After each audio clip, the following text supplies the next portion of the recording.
there's a bit of a. I'm starting to see this online now on Twitter as well. Of people are starting to talk about blame. Being able to point the finger. For example, at the Chinese government, there's talks of cover-ups, and could they have done something about this earlier on? I know we as Jews are so sensitive to this issue of scapegoating. And my question is, well, what about when sometimes actually the talking about blaming someone, they genuinely have done something wrong? Like, for example, we would point the finger, to make, not to compare in any way, but we would point the finger at Hitler. And in a sense, it's quite cathartic to do that. It's a very uncomfortable question for us to ask, but is there something cathartic or potentially pragmatic about being able to at least say, oh, okay, they did this. They're the ones that, that made this happen? Well, one of the reactions to every difficult situation is anger. We want it to end. We've got a primitive brain that says, hey, there's a threat, let's destroy the threat. That anger wants an outlet. And so therefore we go looking for who to blame. We can get angry at anyone from a doctor to God to a government to who knows what, to people who are not isolating enough, and all these kind of things. We can throw lots of anger in all directions. It's not usually very helpful. It's more helpful to just admit that we're anxious and that anxiety is normal, and that we can just try and understand to get ourselves into a space of calm. That said, I think it's certainly not the type of blame like blame for human inflicted tragedy. That no human created this virus, as far as any of us can tell, right? This is not created by humans. The viruses have been sitting there in the natural world for a long time. We've been very blessed for the last 100 years not to have a dangerous pandemic like this one. And especially one with this, what makes it particularly complex is the silent incubation that allows it to spread en masse more than a cold or a flu or other things, or other coronaviruses.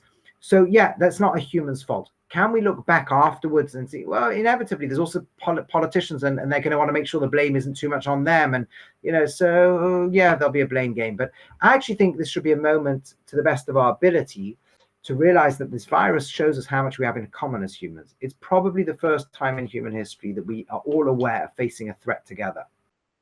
We have faced threats together, but not been aware of them in the past. And then very often big human crises are often wars or I famines. actually asked a friend, I said, what percentage of humanity do you think isn't aware of what's going on right now, other than young people, like babies? Well, actually, Europe is right now the epicenter, and it's moving clearly across America. I don't know if there's, I haven't, I've tried, we're so self-centered. Maybe there's countries in the world that don't have it as much, but it certainly can spread very quickly to everywhere. Anyone who doesn't have it yet could have it tomorrow. So it's something where the solution is going to be there for all of us. The reason it's so dangerous is we all share the same bodies. I mean, yes, they may be different skin color, different sizes, different shapes, but ultimately it's the same. The genes are so similar that a virus that can affect me can affect you. And number two is we're in such tight social contact that a simpler thing as going to somebody's house, even though I may not personally be in danger because I'm young enough but we will sooner or later spread to somebody who is vulnerable. So the sense that we're in this together, I think, should be something very powerful that remains with us forever long after this. And the sense that and I do think this is beautiful. Let's look at the positives here, right? Let's look at the incredible things. The fact is that so many people are isolating. Isn't that incredible? Do you know the economic price, the local immediate stress that's giving to all the people isolating? And we're doing it to save lives. Who would have thought humanity has that within us? That's remarkable. Yeah. You might criticize the individual. People criticizing guys who went to Snowdon. I think most people went to Snowdon over this weekend or to beach, probably thought they'll find it empty, right? And they want to just get out of the house. Then everyone else was there as well. Okay, but people are by and large, yes, people have to get to work, and there's a lot of complexities, and people aren't all adjusting fast enough. And there were pictures today of the London Underground still having people on it, and all these kind of things. It's true and it's difficult, but look how many people are staying at home. Look how many people are doing that all over the world, making their own lives really difficult in order to save others. They may not even have an elderly relative in their family.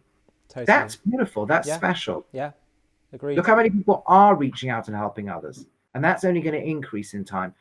Look how many people are doing good things, right? It's very special, and let's always remember that as well. To stay up to date with JTV content, click subscribe here if you're on YouTube and hit the alarm bell. And if you're on Facebook, hit the like button, and under following, click see first.